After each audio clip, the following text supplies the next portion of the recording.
جس جگہ تہجد کا اہتمام نہ ہو وہاں تہجد کا صحیح وقت بتا دیں. میرے بھائی تہجد پہلی بات یہ ہے کہ یہ رات کی جو نماز ہے جسے قیام اللیل بھی کہتے ہیں، صلاۃ اللیل بھی کہتے ہیں، رات کے نوافل بھی کہتے ہیں، تہجد بھی کہتے ہیں.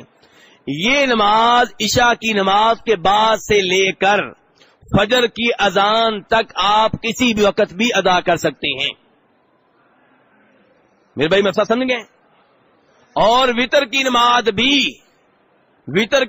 یہ سن لیں، وتر کی نماز جو ہے یہ عشاء کی نماز کا حصہ نہیں ہے، یہ مستقل الگ سے نماز ہے. یہ عشاء کی نماز کے بعد سے لے کر فجر کی اذان تک آپ کسی بھی وقت ادا کر سکتے ہیں. اور آپ علیہ الصلوۃ والسلام نے تہجد کی نماز، وتر کی نماز کبھی رات کے پہلے حصے میں ادا کی ہے، کبھی درمیانے حصے میں ادا کی ہے، کبھی آخری حصے میں ادا کی ہے. لیکن آپ نے یہ بتایا ہے کہ اس نماز کا سب سے بہتر ٹائم کون سا ہے؟ آخری حصہ. یعنی کہ رات کو 3 حصوں میں تقسیم کریں، رات کی جو آخری تہائی ہے یہ تہجد کی نماز کا بہترین ٹائم ہے. مغرب کی اذان مثال کے طور پہ ہوتی ہے 6 بجے اور فجر کی اذان بھی ہوتی ہے 6 بجے. رات کتنے گھنٹوں کی ہوئی؟ 12 گھنٹوں کی. جب 8 گھنٹے گزر جائیں کتنے بج گئے؟ 2 بج گئے. کتنے بج گئے؟ 2 بجے سے لے کے 6 بجے تک آپ نماز پڑھیں. یہ تہجد کی نماز کا بہترین ٹائم ہے. مسلم شریف کی حدیث ہے، نبی علیہ الصلوۃ والسلام فرماتے ہیں کہ یہ وہ ٹائم ہے جب نماز پڑھی جائے تو فرشتے بھی حاضر ہوتے ہیں. کون حاضر ہوتے ہیں؟ فرشتے بھی.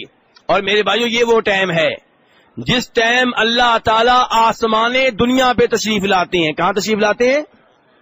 آسمان کتنے ہیں؟ تو یہ جو آخری آسمان ہے، آسمان دنیا پہ اللہ تشریف لاتے ہیں. بخاری شریف کی حدیث ہے. اور اللہ تعالیٰ آواز لگاتے ہیں، کہتے ہیں من یدعونی فاستجیب له، من یسألنی فاعطی. کون ہے جو مجھ سے دعا کرے میں اس کی دعا کو قبول کروں؟ کون ہے جو مجھ سے سوال کرے میں اسے عطا کروں؟ کون ہے جو مجھ سے گناہوں کی معافی مانگے میں اسے معاف کر دوں؟ لوگ بیٹا لینے کے لیے، رزق کے لیے، شفا کے لیے مارے مارے پھر رہے ہیں. آج لاہور والے بزرگ کی قبر پہ جانا ہے، کل کراچی میں جانا ہے، اس درگاہ پہ اس درگاہ پہ، مردوں کے پیچھے پیچھے پھر رہے ہیں. اور اپنے گھر میں رہ کے تہجد کے ٹائم نہیں اٹھتے. جب اللہ آواز دیتے ہیں کہ مجھ سے مانگو میں دوں، مجھ سے سوال کرو، مجھ سے مانگو، مجھ سے دعائیں کرو. اللہ سے دعا کریں گے اللہ دے گا بھی، اور آپ کی دعا کو اللہ عبادت بھی بنا دے گا. لیکن ہم دائیں بائیں بھاگ رہے ہیں، اور بھاگتے بھاگتے بھاگتے بھاگتے قبروں پہ حاضریاں دیتے دیتے، بکرے ذبح کرتے کرتے، وہاں پہ جو بیٹھے ہوئے ہیں ان کی جیبیں گرم کرتے کرتے، پھر وہ وقت آ جاتا ہے جس وقت اللہ نے بیٹا دینا ہوتا ہے. کس نے دینا ہوتا ہے؟ پھر کہتے ہیں جی فلاں بزرگ کی قبر پہ گئے تھے، ان دنوں حمل ٹھہرا تھا، اس بزرگ نے بیٹا دیا ہے، تم جو مرضی سمجھاؤ مجھے تو بیٹا وہاں سے ملا ہے.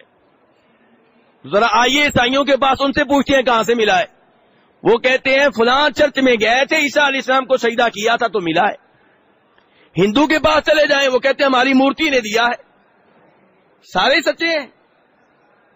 یہ سارے سچے ہیں؟ یہ سارے جھوٹے ہیں. سچا میرا رب ہے، وہ دیتا ہے جس کو دیتا ہے. یہاں بولی من یشاء، جس کو جو دیتا ہے کون دیتا ہے؟ اللہ دیتا ہے. اور جس کو محروم رکھتا ہے کون محروم رکھتا ہے؟ اللہ محروم رکھتا ہے. میرے بھائیوں بیٹے کی خاطر ایمان کا بیڑا غرق نہ کریں. اگر اللہ نے آپ کی قسمت میں بیٹا نہیں لکھا، آپ پوری زندگی دعائیں کرتے رہے، یہ دعائیں آپ کی عبادت بن رہی ہیں، روز قیامت آپ کے کام آ جائیں گی. ہو سکتا ہے بیٹا آپ کے لیے بہتر نہ ہو. جناب عائشہ رضی اللہ عنہا کے کتنے بیٹے تھے جی؟ کس کی بیگم ہیں؟ امام الانبیاء جناب محمد صلی اللہ علیہ وسلم کی بیگم ہیں. جناب عائشہ کی اولاد نہیں تھی. نبی علیہ الصلوۃ والسلام کے کتنے بیٹے زندہ رہے؟ کوئی بھی نہیں. کتنی بیٹیاں زندہ رہیں؟ صرف ایک بیٹی زندہ تھی جب آپ فوت ہونے لگے ہیں، جناب فاطمہ.